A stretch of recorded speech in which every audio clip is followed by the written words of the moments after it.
How's it going? A little over a year ago, I got the opportunity to be the cinematographer on a documentary about former Vikings quarterback and wide receiver Joe Webb. And I want to talk about that today, mostly the interviews and go over how we were able to stay mobile and still achieve the look we wanted, traveling throughout Ensley, Alabama, and also keeping that same look consistent here in Minnesota. But I also want to talk about the lenses because they were a big key to success for the film's visual identity. And as always, I don't want to waste any more time, so let's hop into the footage. First, I want to talk about lenses. We had a few requirements that they had to satisfy. The first is they had to cover the FX6 sensor.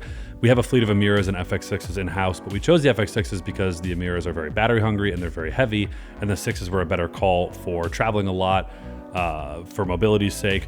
And when you throw a goal mount on them, they can last all day, especially if you don't have a battery hungry monitor on them.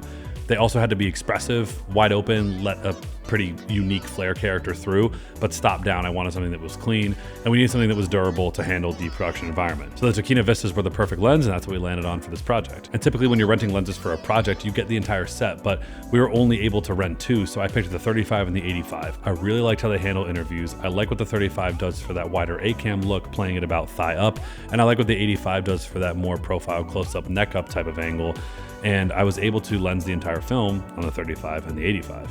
We did shoot a lot of football stuff, sideline, practice, game action, all kinds of stuff. And while we did deploy some more camera operators for the actual main game in the film, and you'll have to check out and watch the entire thing to see that, the 35 and 85 carried for most of it because this film was so rich and heavy in terms of its look. We needed the lenses to really support that. So let's talk about a few of those interview frames. This first one is voice of the Vikings, Paul Allen. He's in our field house, and all I did for this is a 4x floppy and a 600. We actually brought the 600X, the 300C, and a 4x floppy to everything, and that was really it. There were a lot of unknowns, a lot of locations that we'd never been to before, a lot of things that we hadn't scouted, and a lot of surprises, but we had to problem solve with just a 4x floppy, a 600X, a softbox, and a 300C, and nothing else. So letting the lenses carry a lot of that character through the entire piece where we were shooting running gun stuff in the locker room, stuff on the sidelines, and stuff where we let the lenses be a little bit expressive, kept the visual identity of that hot, humid Alabama summer sun.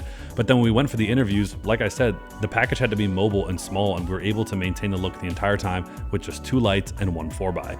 So overall, my takeaways are genuinely the lens selection, the prep day, and the test day has to be pretty specific and has to be intentional. And I think that the lenses we picked really did what we wanted them to, but it did come from testing, and it didn't come from making sure that they behaved the way we wanted them to. But honestly, they did so well, we ended up grabbing a set of them in-house a year later. And then with the lights, we had something we could travel with that was really bright, that we could power from house power. We had an additional light, and that's the important thing there. Had we had access to a 1200 at that time, when you throw a 1200 and maybe a 600 in the mix, you're flirting with being able to power from house power. It's also really big, and you can't use stands with a baby pin. So while a 1200X would have been awesome, the fact that we would have needed combo stand or stands with junior receivers on them to hold the thing would have made it that much more complicated. And I've been yapping too much, so I want to talk about one final interview. Henry Pope, the district AD. We just did 4x flop for shape, cut the room tone, 600 underneath.